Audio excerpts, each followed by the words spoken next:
This is Engadget. Here's what's happening in the world of technology.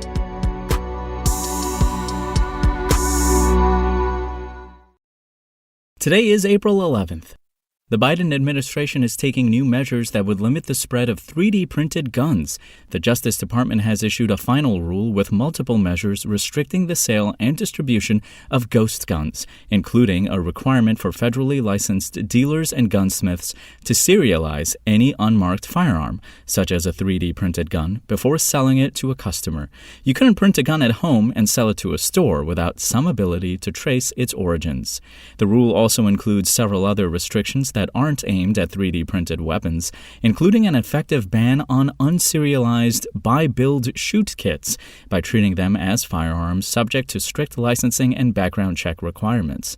The DOJ will also treat guns with split receivers as subject to regulations and demands that licensed dealers keep key records until they shut down, not just for 20 years. The move is the latest in a back-and-forth fight over attempts to regulate 3D-printed guns.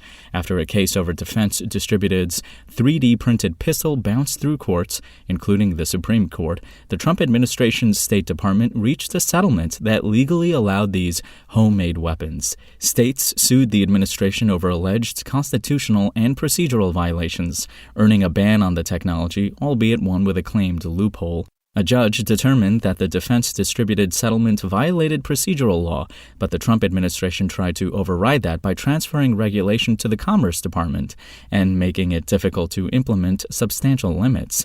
State attorneys general sued over the rule change. A rule like this won't stop individuals or black market operators from making and trading 3D-printed guns.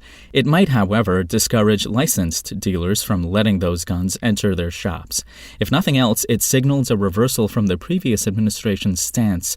The current White House sees untraceable 3D-printed firearms as significant threats. And Epic Games has received 2 big briefcases stuffed with cash, which will help it advance the company's vision to build the metaverse and support its continued growth. Sony and Kirkby, the majority owner of the Lego group, are each plowing $1 billion into the publisher. The funding puts the post-money equity valuation of Epic at $31.5 billion, while founder and CEO Tim Sweeney remains in control. It's not the first time that Sony has invested in Epic. It gave the company a $250 million cash injection in 2020 in exchange for a minority stake.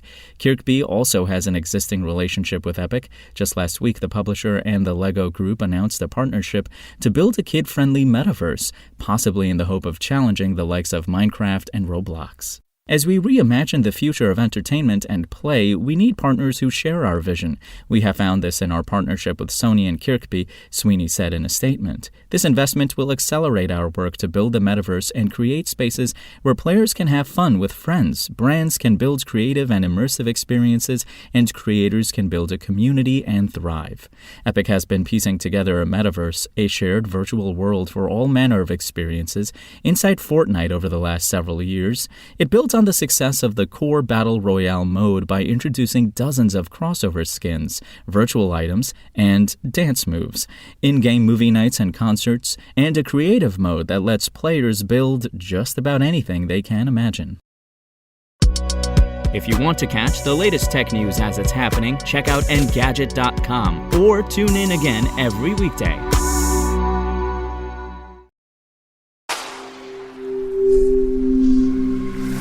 Spoken Layer.